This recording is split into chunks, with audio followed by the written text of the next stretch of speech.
O reverendo Hernandes Dias Lopes explica algumas diferenças entre o calvinismo e o arminianismo.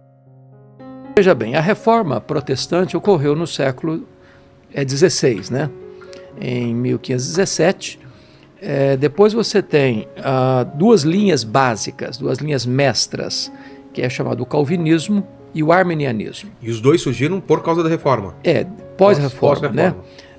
Então, foi no Sínodo de Dort, em 1618, 1619, na Holanda, em que essas duas linhas se enfrentaram num debate, e naquele debate ficou definido o que nós chamamos de os 5 pontos do calvinismo, que são as linhas mestras do calvinismo, quais sejam depravação total, eleição incondicional, expiação limitada, graça irresistível e perseverança dos santos. O que é depravação aí? Depravação total é uma boa pergunta.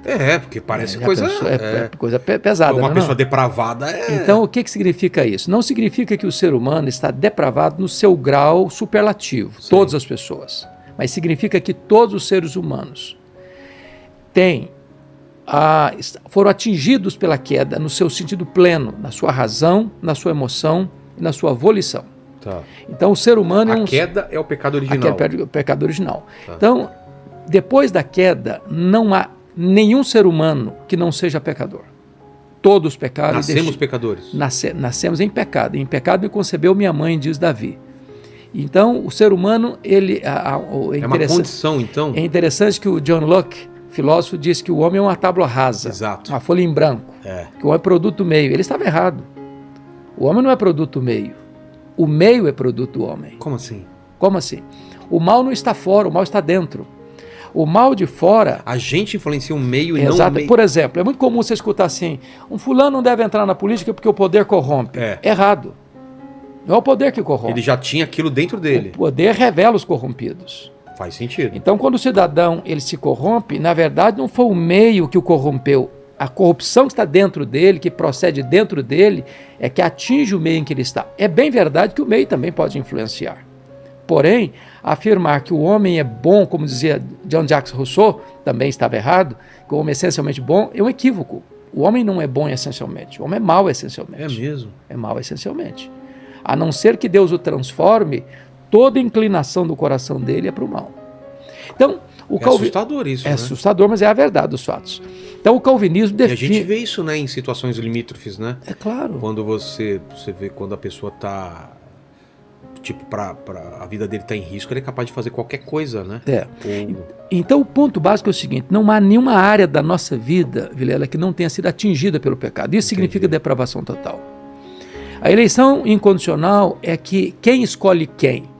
É o homem que escolhe a Deus ou Deus que escolhe o homem? O calvinismo entende que Deus escolhe o homem. Não foi o homem que passou a amar a Deus primeiro e Deus então, em resposta ao amor do homem, passou a amá-lo. Não, Deus nos amou primeiro. O amor nosso por Deus é um refluxo do amor de Deus por nós. Quando diz que a expiação é limitada, é a obra de Cristo na cruz, é que Cristo não morreu apenas para possibilitar a salvação. Ele morreu efetivamente para salvar. Ele morreu pela sua igreja, pelas suas ovelhas.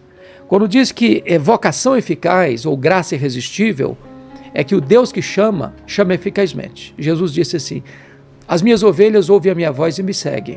Eu dou a elas a vida eterna e jamais alguém as arrebatará das minhas mãos.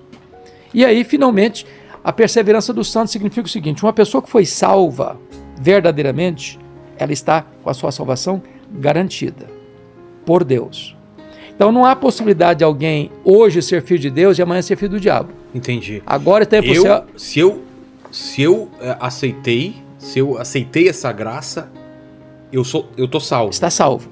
Se eu pecar, mesmo que eu peque, eu tô salvo. Vamos esclarecer isso melhor. Então eu queria entender isso. Vamos explicar. Por exemplo, você é casado? Sou. Você tem filhos? Tenho um filho. Eu pergunto a você, se o seu filho errar com você, ele deixa de ser seu filho? Claro que não. Claro que não. Claro. O que você faria se ele errar deliberadamente contra você? Eu vou conversar com ele, tentar mudar. Você vai conversar com ele, você vai exortá-lo, você vai adverti-lo, certo? Certo. Exato. Mas ele não deixa de quê? Ser seu filho. Com Deus é a mesma coisa. Antes da conversão, o homem é um réu diante de um juiz. Depois da conversão, o homem é um filho diante de um pai. Tá. Quando eu erro com Deus, eu não deixo de ser filho de Deus.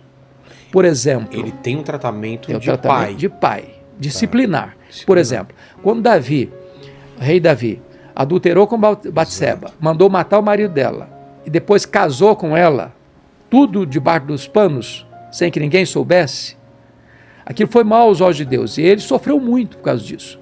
Quando ele vai fazer a sua confissão de arrependimento, ele diz, restitui-me a alegria da salvação. Ele não diz, restitui-me a salvação, mas a alegria da salvação.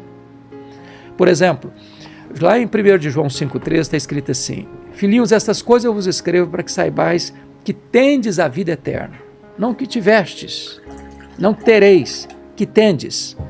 Eu estou com esse telefone na mão, eu não tive, eu não terei, eu tenho. Exato. Então, quando você crê em Jesus, imediatamente você recebe o presente da vida eterna e a garantia dessa salvação. Isso é calvinismo. Por quê? Porque a soberania de Deus na salvação é a grande tese do calvinismo. Deus é soberano. Entendi. Na outra ponta, no arminianismo, é a ideia de que o homem não está totalmente depravado, que o homem pode fazer a sua escolha, que o homem é livre. E que no calvinismo a gente não é totalmente livre, então? No calvinismo, depois eu quero entender isso. Então vamos pegar a ideia de livre-arbítrio. Isso. A pergunta é, o calvinismo não crê em livre-arbítrio. O arminianismo sim. Não crê em livre-arbítrio? Não, o calvinismo crê em livre agência. Eu explico.